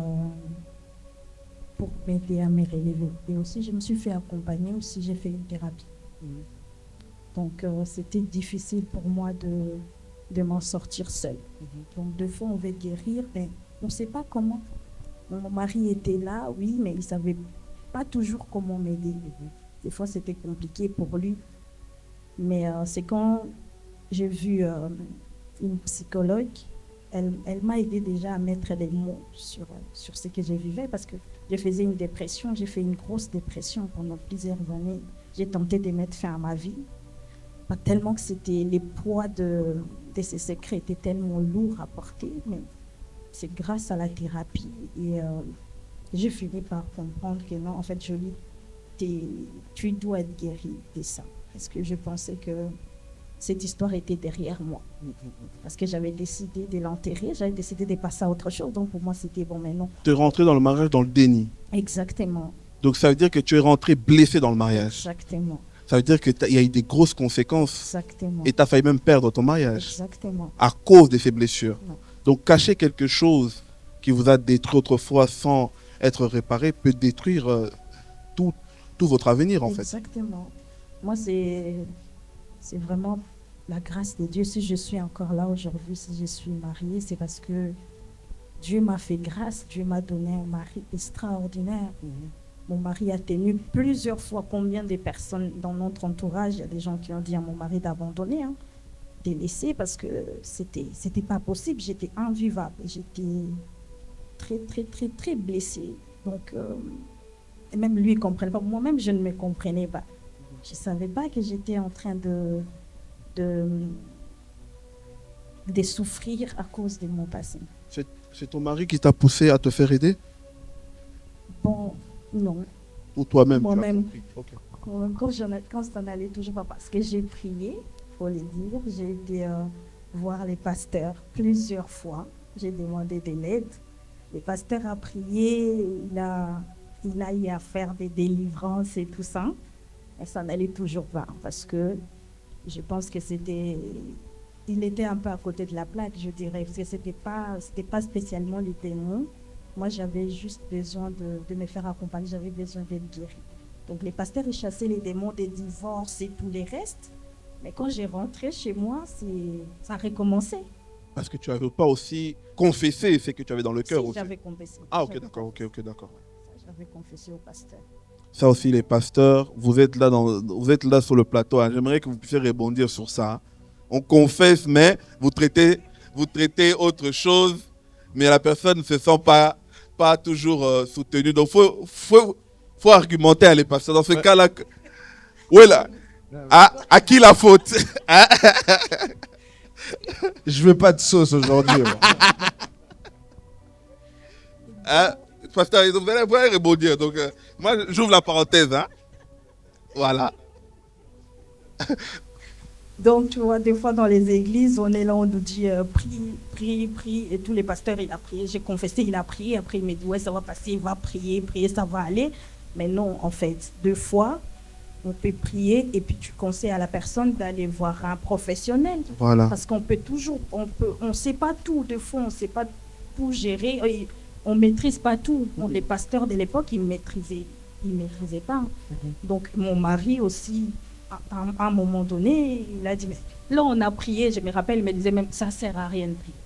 Tu sais, ça sert à rien d'embêter les pasteurs, là, c'est fini, parce qu'on a prié, il n'y a rien qui va. Et puis, à un moment donné, moi-même, j'ai remarqué que ça n'allait toujours pas. C'est comme ça que j'ai décidé. Ça m'a pris du temps, je ne sais pas, parce que c'est tabou dans notre communauté d'aller voir un psy, je pense, je ne sais pas, j'avais jamais pensé à ça. Mais un jour, je crois que j'ai crié à Dieu et Dieu a permis que je puisse rencontrer cette psychologue, elle est chrétienne, c'est elle qui m'a accompagnée. Et ce jour-là, mon mari m'a dit, voilà, là c'est bon, je pense qu'on a vraiment mis le doigt sur les problèmes, là je pense que c'est bon. Wow. Depuis ces jours, ça va. Donc, je dirais, c'était encore quoi la question? Comment être guéri? Comment on sait qu'on est guéri?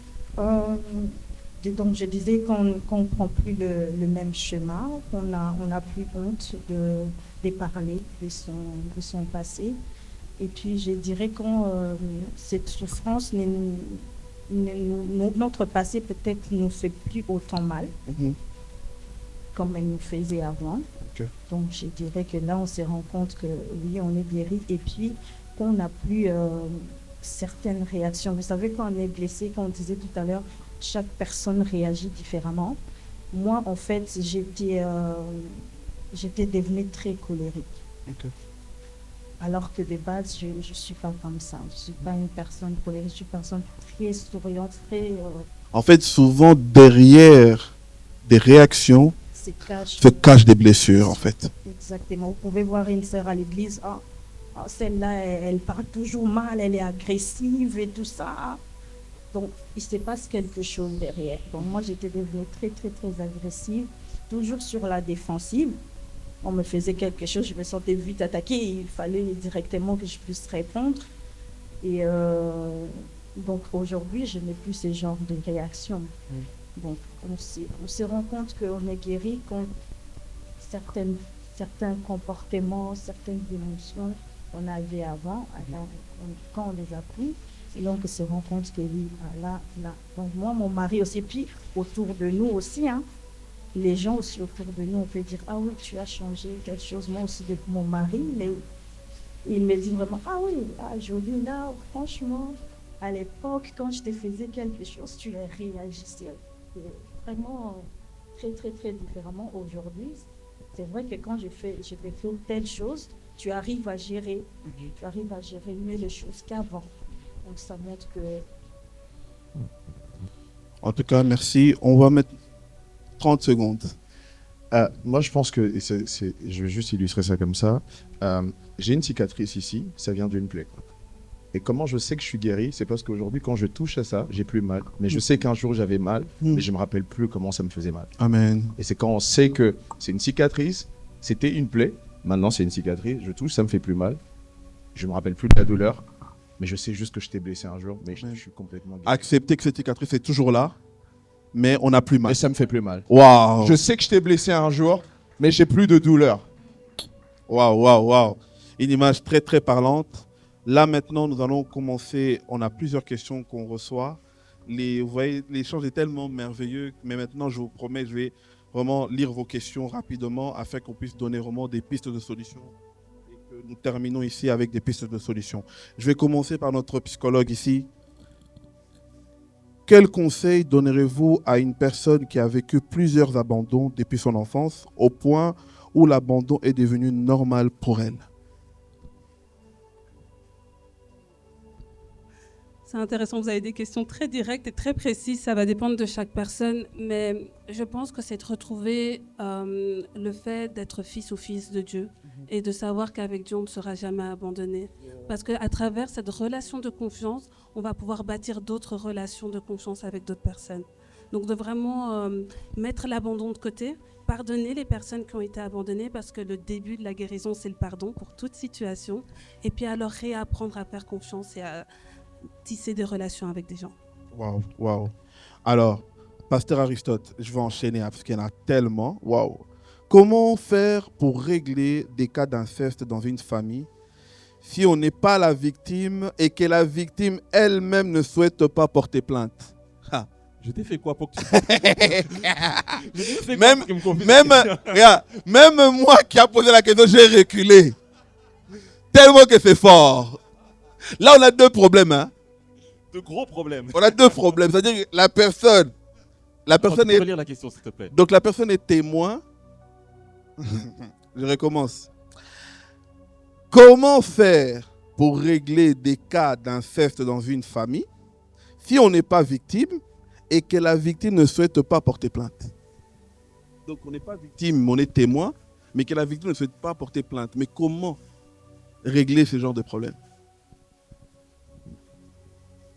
C'est clair que ce serait difficile de porter plainte à la place de la victime.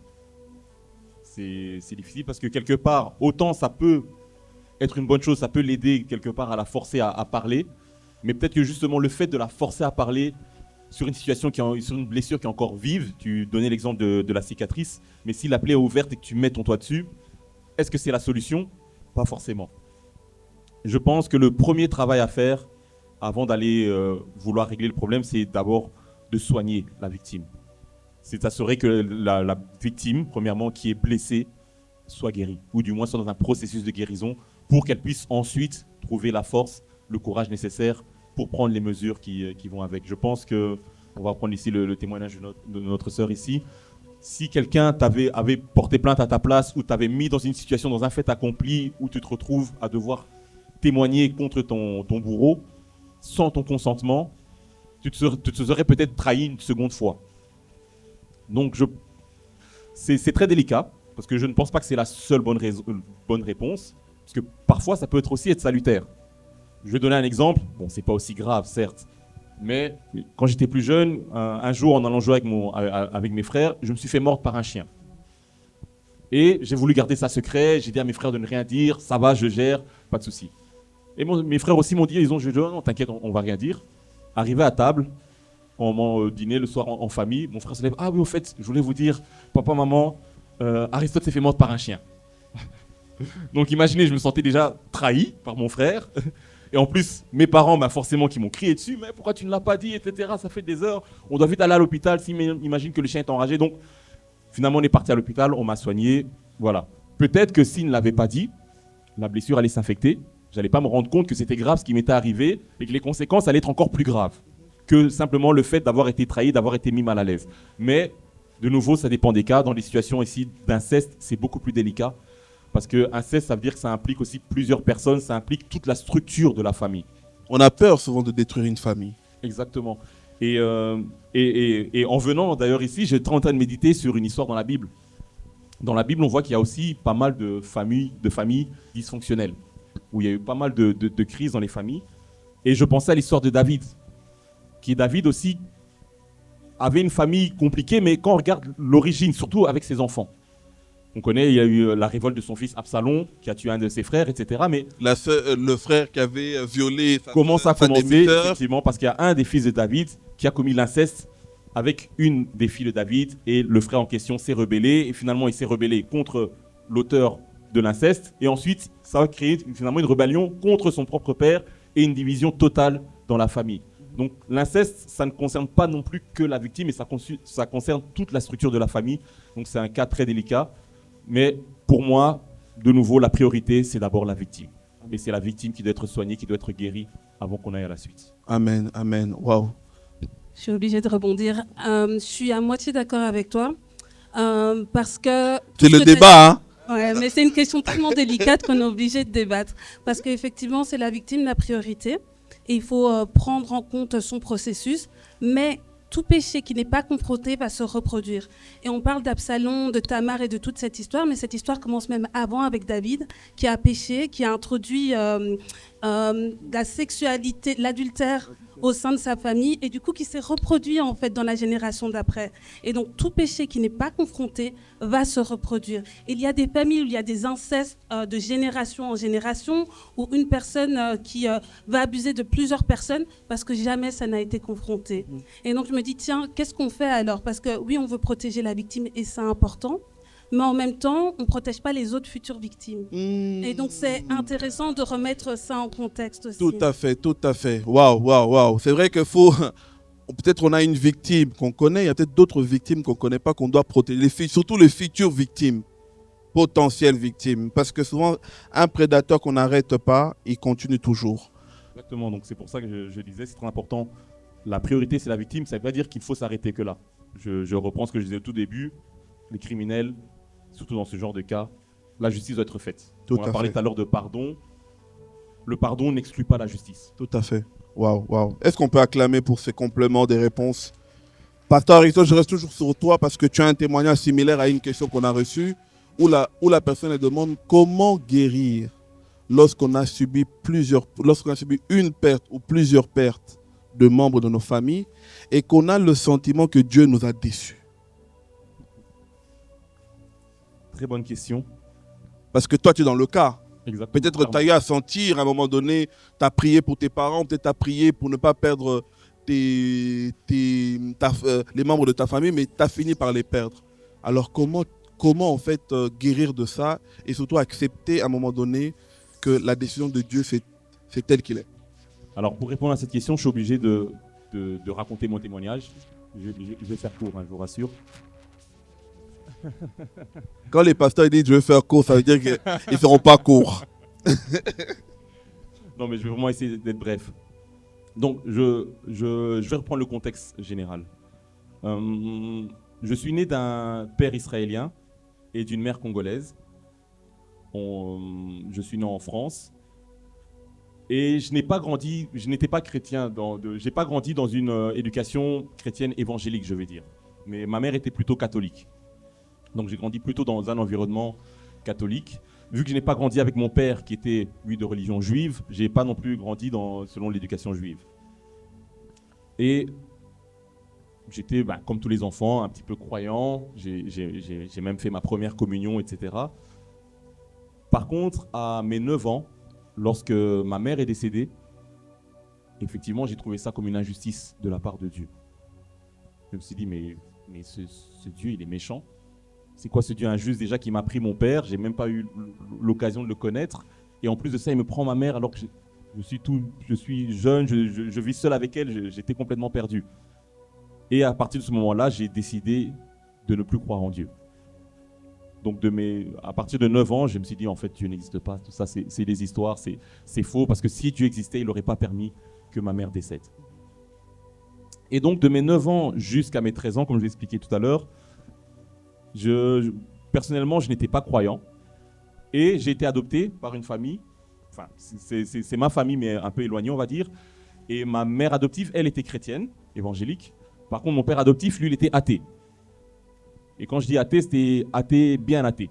C'était en mode, il insultait Dieu, mais vraiment avec des insultes que je ne pourrais même pas dire ici. Matin, midi et soir, tous les dimanches, c'était dispute à la maison parce que ma mère adoptive allait à l'église. Et en plus, nos églises, là, ça finit pas tôt. Elle rentrait tard, on avait faim, nous, on était là. Et de temps en temps, j'allais à l'église, c'est vrai, mais juste par habitude, pour faire plaisir à la famille, pour un peu, voilà, pour faire bonne impression. Et parfois, on allait à l'église avec mon père adoptif. Et en fait, on allait déposer la famille à l'église. Et lui et moi, on allait au café d'en face. Lui, il buvait sa bière. Moi, j'étais là, je jouais à la Game Boy, enfin, je regardais mes BD, etc. Donc, j'étais pas croyant. Et pour moi, tout ça, voilà, c'était quelque chose de culturel, sans plus. Je me posais même pas la question. Pour moi, Dieu n'existe pas. Il n'existait pas. Et j'ai commencé à prier, entre guillemets, quand j'ai eu 13 ans, parce que mon père adoptif était très malade. Et il commençait à enchaîner des séjours à l'hôpital.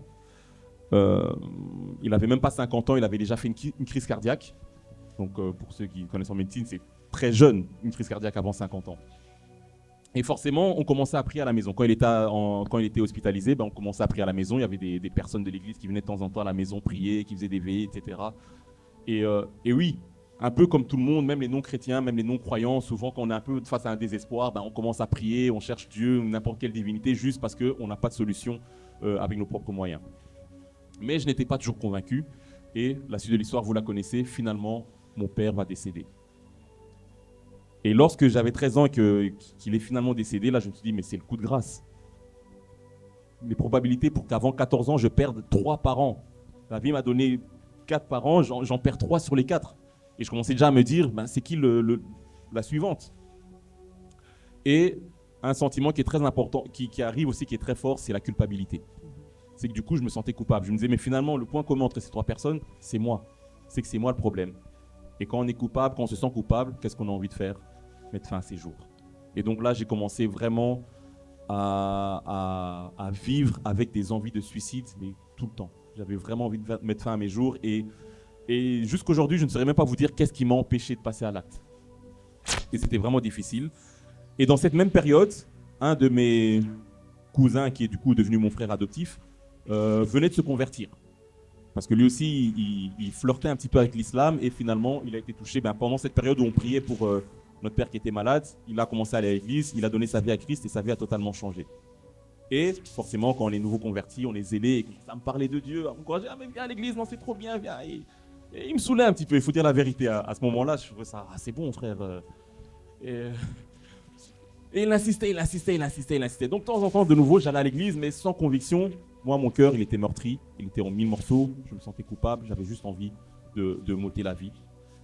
Et un jour, il m'a invité à l'église, je suis parti à l'église, et ce jour-là, je me dis, mais quand même, toutes ces personnes que je vois qui sont en train de prier, ce pasteur qui est en train de prêcher, tous ces gens qui chantent, etc., ils ont l'air à fond dedans et tout. Je vais faire l'effort d'écouter la prédication, pas juste entendre, mais vraiment écouter la prédication, essayer de mettre en pratique et voir si ce Jésus existe vraiment et s'il agit. Et ce jour-là, j'ai été concentré, j'avais 13-14 ans, j'ai écouté la prédication, je notais même les versets, etc. Et à la fin du message, il a fait un appel pour ceux qui voulaient recevoir Christ. Et j'ai pris mon courage, je suis quelqu'un de très timide de base, et j'ai pris mon courage, je me suis levé, je me suis avancé. Je me dis, je vais faire l'effort, je vais donner ma vie à Christ et on va voir si Jésus va réellement changer ma vie. Et laissez-moi vous dire que Jésus a réellement changé ma vie. Amen. Que juste aujourd'hui, ma vie n'a plus jamais été la même. Et du coup, pour répondre à la question, quelque part, pour moi, oui, c'est ça le miracle que Jésus a fait dans ma vie, premièrement, c'est que ces pensées suicidaires sont parties à l'immédiat. Parce que quelque part, j'ai trouvé un sens à ma vie. Et je pense que c'est ce qui manque. C'est souvent quand on se sent abandonné, on se sent rejeté. La question, c'est pourquoi ? Pourquoi moi ? Quand on souffre, en général, quand on a mal, on se dit toujours, quand on est victime, on se dit, pourquoi moi ?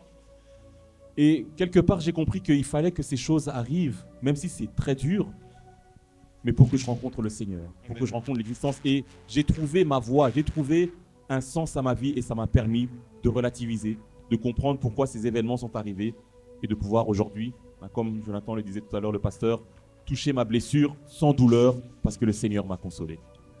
Waouh. Est-ce qu'on peut acclamer ma sœur Jolie? Il y a une personne qui ça lui tient à cœur de savoir, est-ce que ce médecin a été condamné? Pas encore.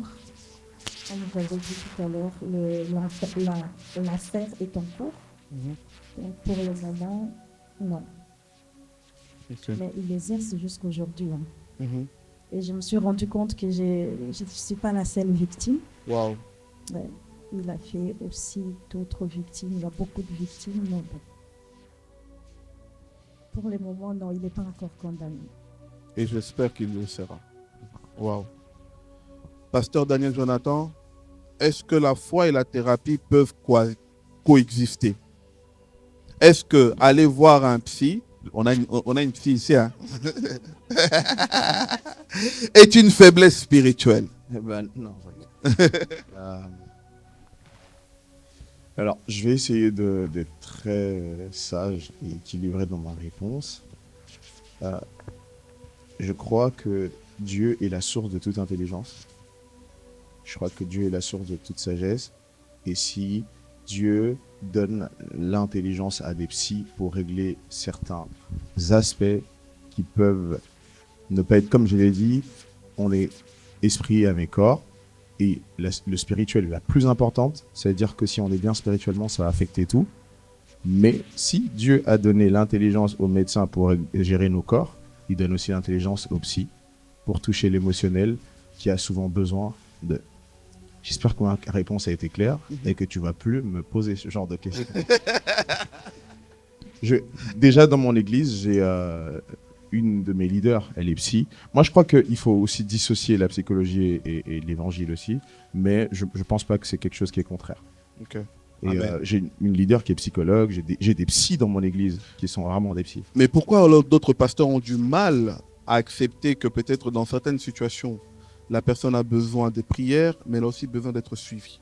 Ils ont du mal à pousser les gens vers d'être suivis médicalement parlant. Je ne peux pas parler à leur place. Non, je sais pas. Je sais pas pourquoi. Je sais pas. Moi personnellement, alors, je crois qu'il y a des situations où c'est des démons. Et les démons, on les chasse au nom de Jésus-Christ. Amen. Vous le croyez qu'on chasse des démons au nom de... Amen, amen, amen. Mais j'ai aussi déjà vécu des cas où la personne, en allant chez des psys, chez une psy, je l'ai vécu récemment, elle a encore provoqué d'autres problèmes. Tu peux nous expliquer? Ça veut dire quoi? Elle a dû même arrêter parce qu'elle m'a dit, au plus j'y vais, au plus j'ai mal. Ça veut dire même les psys ont des limites, mais Jésus n'a pas de limites. Amen. Mais je pense que c'est pas le contraire. Amen. Je pense qu'on peut, je pense qu'il faut être équilibré. Quand c'est spirituel, il faut le gérer. Et quand la personne a besoin de parler, d'être aidée, oui. Je crois aussi. Mélodie, c'est une amie en plus. T'as une séance pour moi Si je peux me permettre, très rapidement. Est-ce que Dieu guérit les malades? Oui. Est-ce qu'il y a une maladie que Dieu ne peut pas guérir? Non. Non. Est-ce qu'il y a un cœur brisé que Dieu ne peut pas consoler? Non. Voilà, on est tous d'accord que Dieu peut guérir n'importe quelle maladie. Ouais, mais comment Mais est-ce que toutes les maladies sont forcément guéries miraculeusement? Est-ce que personne d'entre vous n'a jamais pris un dafalgan? Voilà. Est-ce que personne ne s'est jamais fait opérer? Papa John, je vois tu portes des lunettes, je porte des lunettes. Est-ce que Dieu ne peut pas guérir notre myopie? Il peut guérir, mais cela ne nous empêche pas de porter des lunettes. Il peut passer par des médecins, par des psys, ouais. Exactement. Ouais. Amen. C'est ce que le pasteur Jonathan venait de dire, c'est qu'il faut être équilibré. Dieu peut te guérir directement, instantanément. Amen. Dieu peut aussi passer par des médecins, à qui il a donné la sagesse et l'intelligence de traiter certaines maladies, de traiter certaines pathologies. Et je pense que c'est pareil aussi pour l'âme. C'est que certaines choses, voilà, moi quand j'étais enfant, quand j'ai perdu ma mère, j'allais chez une psychologue. Ça n'a pas fonctionné. Et d'ailleurs, je disais rien. Elle me disait, ça va? Oui.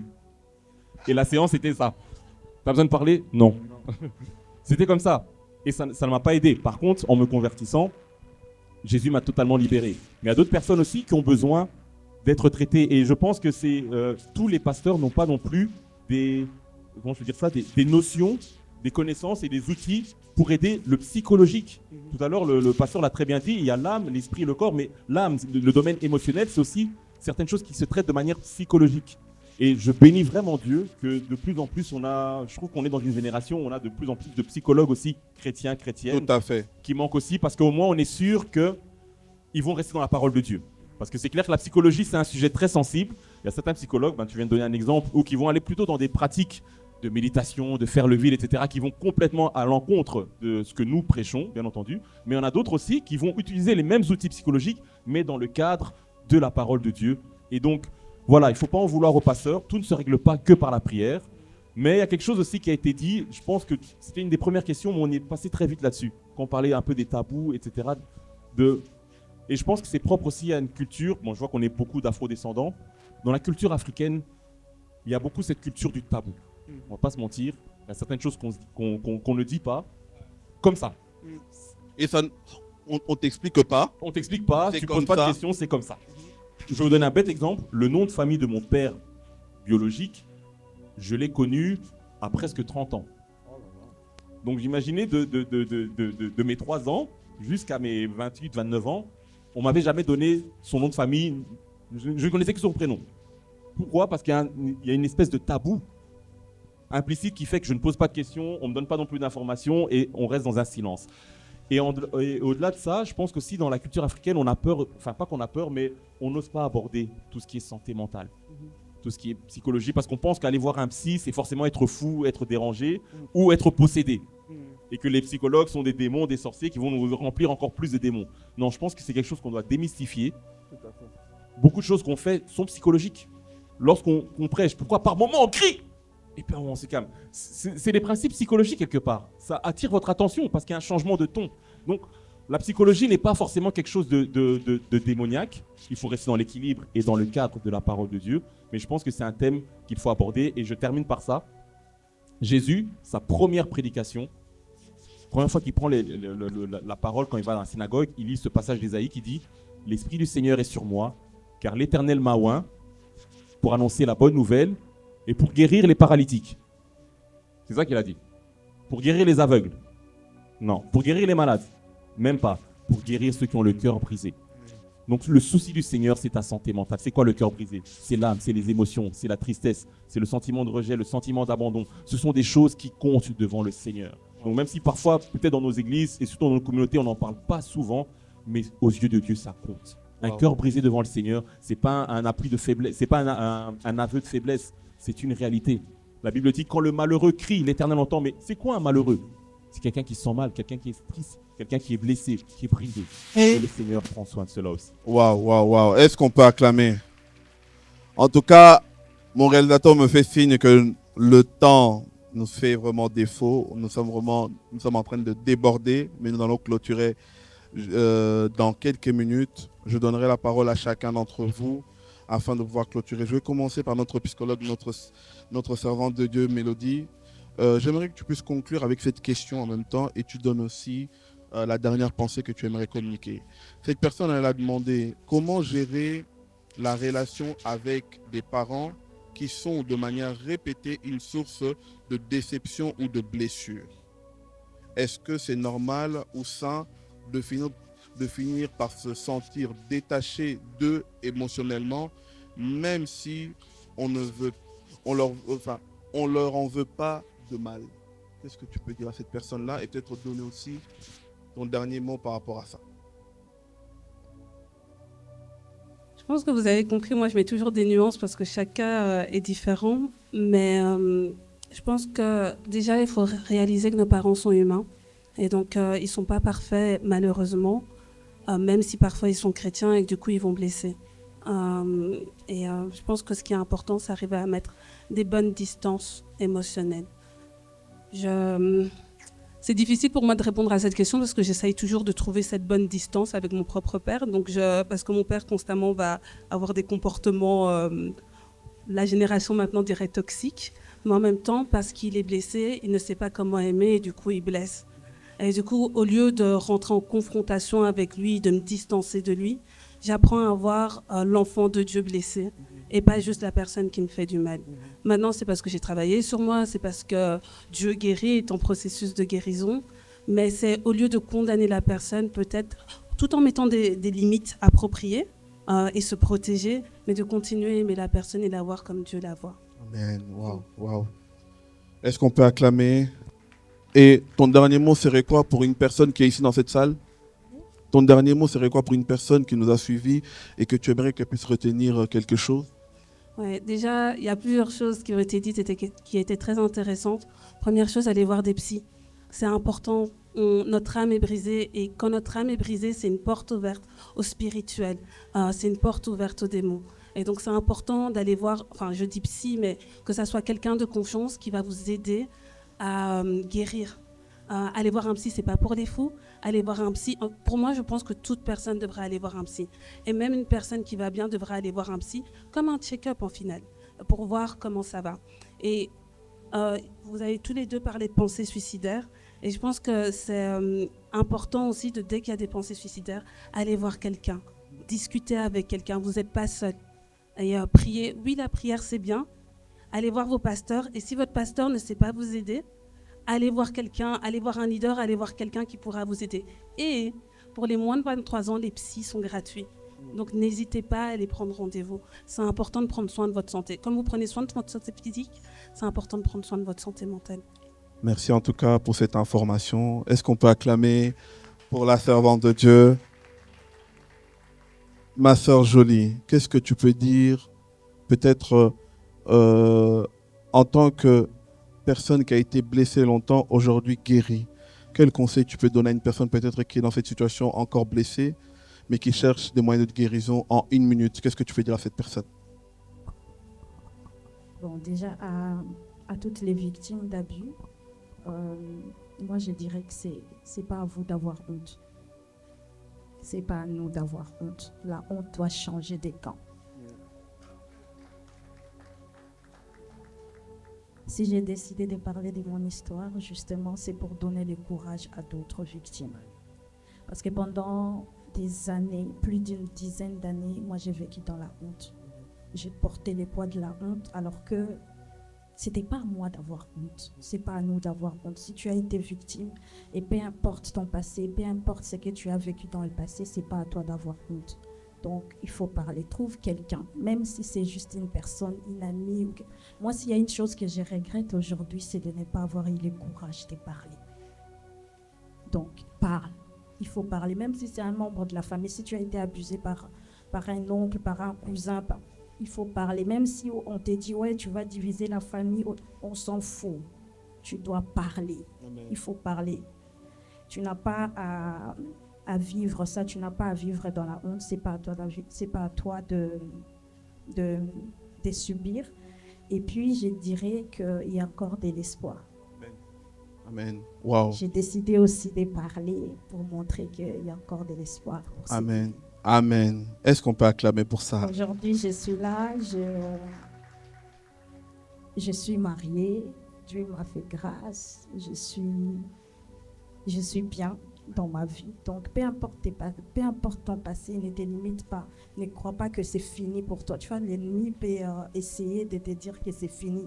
Toi, tu as eu telle vie, pour toi, c'est fini, il n'y a plus d'espoir. Non, il y a encore de l'espoir. Crois que c'est possible de vivre une nouvelle histoire. Amen. Avec Dieu, tout est possible. Amen. Amen. Wow. Merci en tout cas. Est-ce qu'on peut acclamer pour notre sœur Jolie qui a accepté de se mettre à nu devant nous pour son histoire? Pasteur Daniel Jonathan, ton dernier mot pour peut-être une personne qui a entendu toutes ces choses, mais qui doit partir avec quelque chose qui doit retentir dans son cœur en sortant d'ici. Qu'est-ce que tu veux donner encore comme dernière sémence? Alors, ce que j'aimerais dire à quelqu'un, Dieu veut ton bien. Ça veut dire qu'il fera tout pour ton intégrité, pour que tu ailles mieux dans ta vie. Et il faut juste que tu crois en lui et que tu le laisses faire ce qu'il a à faire dans ta vie, parce que c'est un bon Dieu. Amen. Waouh, waouh. Est-ce qu'on peut acclamer pour notre pasteur Daniel Jonathan, un homme puissant? En tout cas, merci encore. On va terminer par notre pasteur Aristote. Dernier mot, pasteur. Qu'est-ce que tu peux dire au peuple de Dieu?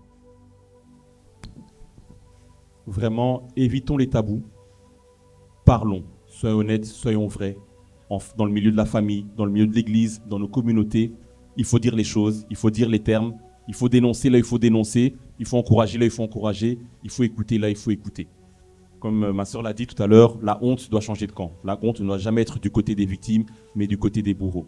Et vraiment, Dieu, et je reprends ce que mon frère, le pasteur Jonathan vient de dire, Dieu veut nous guérir. Dieu veut guérir ton cœur. Il veut te guérir de manière miraculeuse, il veut peut-être te guérir aussi au travers de professionnels.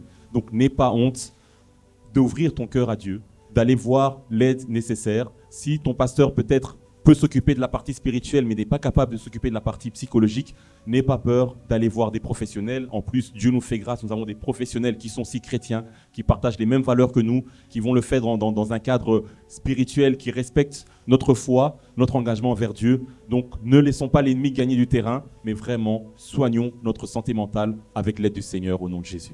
Waouh, waouh. Merci en tout cas. Merci, mon pasteur. Pasteur Aristote, toujours là, toujours présent. Est-ce qu'on peut encore acclamer pour lui, s'il vous plaît? Merci à vous pour cette première partie. La deuxième partie arrive où nous allons maintenant nous asseoir sur les familles. On va parler des familles toxiques, familles monoparentales, familles recomposées, même familles complètes, mais familles à problème. C'est ça qu'on va essayer de mettre des mots, de dire les termes. On va essayer vraiment de revenir sur pas mal de détails. Il y aura aussi des témoignages. Alors, en tout cas, que le Seigneur vous bénisse et nous allons nous préparer pour la deuxième partie. Soyez bénis. Est-ce qu'on peut acclamer pour vous-même?